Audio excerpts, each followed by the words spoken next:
அதுவே தமிழ் தேசியத்தின் நோக்கமாகும். இது எனது உயிர், எனது ஆத்மா, என் குலதெய்வம் தந்தையார் ஏற்றுக்கொண்ட ஒரு நோக்கம்.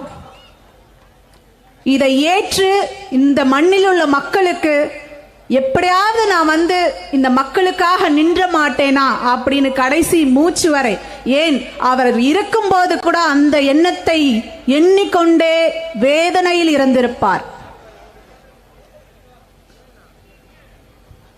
இப்ப நான் ஏன் அரசியலுக்கு வந்தேன்னு சொல்றேங்க.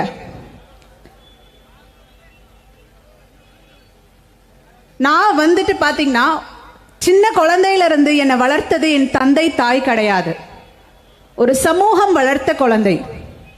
ஒரு சின்ன கிராமத்துல அங்க உள்ள தாய்மார்கள் தந்தைமார்கள் வளர்த்தாங்க.